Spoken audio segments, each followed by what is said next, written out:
Hello, xin chào bạn kênh của Mika5 và mình là Mika5 đây. Hôm nay tiếp tục với tựa game Big Hunter.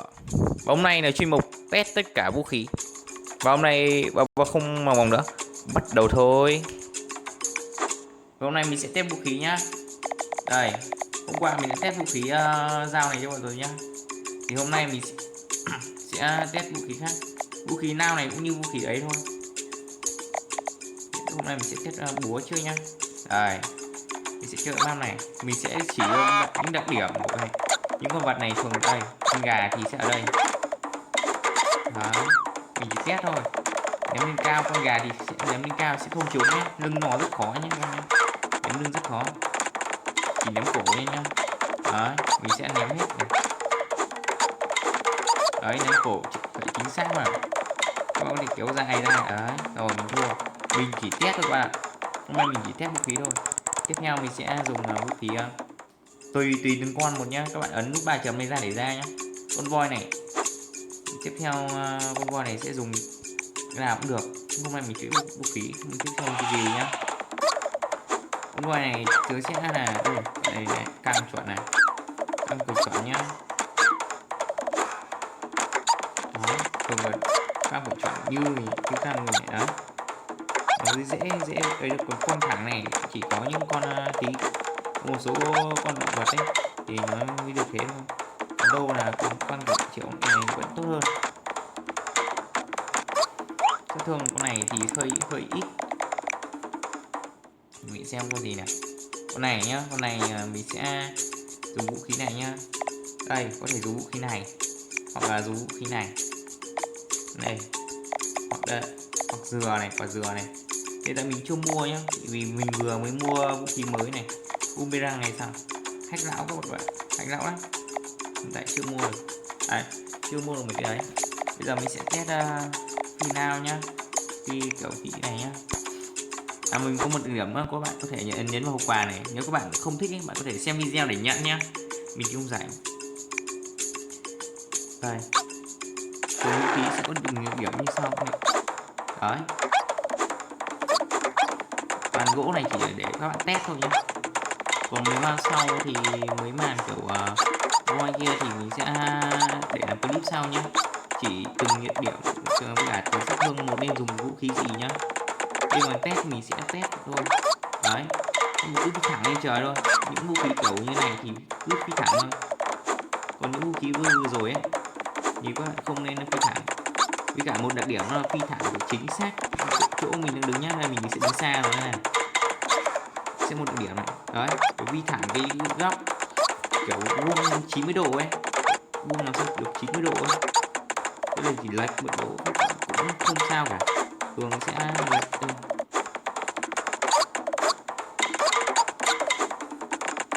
Mình phi hay rồi. Phi càng điểm càng 11 này, 12 hit này, nghĩa là sẽ tăng theo tốc độ thời gian nhé. Cam sẽ tăng nhanh theo tốc độ nhé. Ví dụ 19 thôi nhá, 119, 160 này, cứ phi vào kiểu lưng này. Đó, cái này nó phải nhịp điệu từng khung một, lùi tiến ảo của các bạn ạ, dối lắm. Và mình cũng đặc điểm một cái lưu ý nhá, 2740 thì sẽ được khoảng 200 xu, 200 cái sừng đấy. 1000 sẽ là 100 rồi. Đấy, tiếp theo mình sẽ dùng vũ khí khác nhá. Đây, các bạn thắc mắc cái vũ khí này đúng không? Đây, sẽ 3 đúng không? Tại sao đúng không? Đây, nhắm 3 lần luôn, nhưng mà đam ít cực. Con này thì cứ nát này rồi gần cự đầu này. Đấy, đát bị rồi sát thương này. Đây, cứ đát nhiều vào đầu của mình. Kiểu trúng một viên cũng không sao cả. Chúng ta 3 còn tốt. Nhưng phải lùi nhá, vừa đánh vừa lùi nhá. Đây mình để gốc luôn này. Đấy, mình test vũ khí khác các bạn. Vũ khí có nhiều đặc điểm cực. Vũ khí dừa này chỉ ném quả dừa thôi ấy. Đây, vũ khí lợi hại, một trong những vũ khí lợi hại nhất của mình. 100 thôi nhá. Một số cổ, đúng cái cổ này nhá, phải càng chính xác vào. Đấy, con này ném lên trời phải càng chính xác, hơi khó vào. Đấy, hơi bị khó luôn ấy, càng phải đến rất nhiều thời gian. Mình cứ thẳng thôi. Đó, chui thẳng cho mình đây. Giọng mình hơi yếu mong các bạn thông cảm với nhá. Đấy, mình phải chơi game rất là nhiều để tìm ra điểm yếu của từng con một đấy. Đấy. Đây mình chỉ quay để test vũ khí thôi chứ mình chơi thật. Mình sẽ test cái vũ khí tiếp theo nhá. Tiếp theo vũ khí 11 một số vũ khí ở đây mình chưa xong. Đây, boomerang này. Boomerang hack não đây bạn. Một trong những vũ khí hack não đây. Con này sẽ không dùng được mấy con kiểu như voi này, tại vì nó khó hack não cực. Voi phải đây này, đấy, hack não cực. Hack não lắm. Boomerang này mình mới mua hack não cực. Không điểm sát thương luôn nha. Đây, con này hack não cực này, hack não lắm. Mong các bạn đừng nên mua mấy cái vũ khí này. Hack não như này đừng nên chơi. Vũ khí hack não này thì có những kỹ năng cấp cao các bạn. Như mình vẫn chưa hiểu. Mình hiểu tốc độ rồi nhưng mà những một số con không thể ấy được đấy. Thế là mình chỉ có thế thôi ấy. Bây giờ mình sẽ tiếp vũ khí tiếp theo nha. Cái này cái vòng luân hồi như các con khác. Đây, phi tiêu này. Mình sẽ dùng phi tiêu nhá. Phi tiêu thì cũng như cái ấy thôi, cũng phi thẳng này thôi nhưng mà cao nhanh cực. Các bạn cứ vuốt cho mình dùng cái ngón tay cái ấy, vuốt một thẳng về cái hướng camera ấy. Cứ thẳng đi thôi, cứ là về hướng camera ấy. Đấy, thế là sao? Đây tiếp theo nha, tiếp theo mình sẽ dùng vũ khí hack não thứ hai đây này. Sau vũ khí đấy này, cái góc độ các bạn nhìn này, ảo chưa, như một con sóng rồi. Hack não nữa. Ui, cái này cơ, cái này mình test khó cực. Cái này căng, không quan trọng căng chuẩn là không quan trọng mà lén có chính xác không bạn ấy.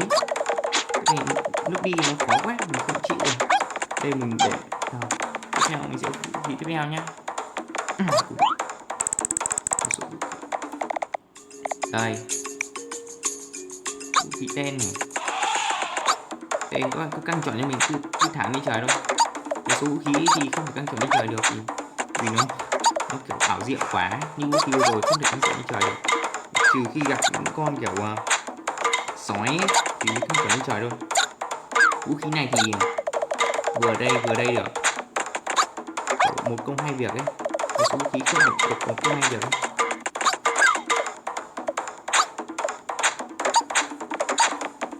Đó, rồi mình để thua để mình sẽ dùng vũ khí khác nha. Đây, vũ khí độc đây, một vũ khí độc đây. Vũ khí độc này cực kỳ ảo luôn. Đấy. Mình sẽ trừ triệu đam. Ví dụ bạn ghi 5 đam, mình sẽ trừ thêm 5 đam nữa là 10 đam. Không mạnh cũng không yếu. Này không mạnh không yếu, cứ đi thẳng như thế này. Nhất là con sói này rất dễ chơi nhá. Thì mình cứ đi thẳng như trời này thắng này. Đấy, mình phải đứng xa ra. Vì con khác là con voi này. Gần giống con voi một tí thôi.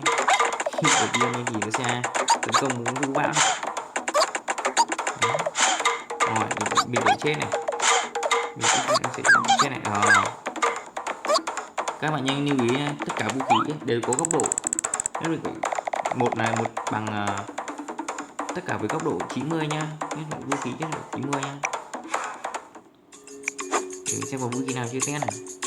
Và đến đây là video đến đây là kết thúc rồi nha. Hẹn các bạn ở clip sau nhé. Clip sau mình sẽ test ở con voi 31 này nhé. Con voi 31 này. Bye bye các bạn nha. Hẹn các bạn vào ngày mai nhá. Các bạn hãy ấn like và share để mình có thêm động lực nhá. Bye bye.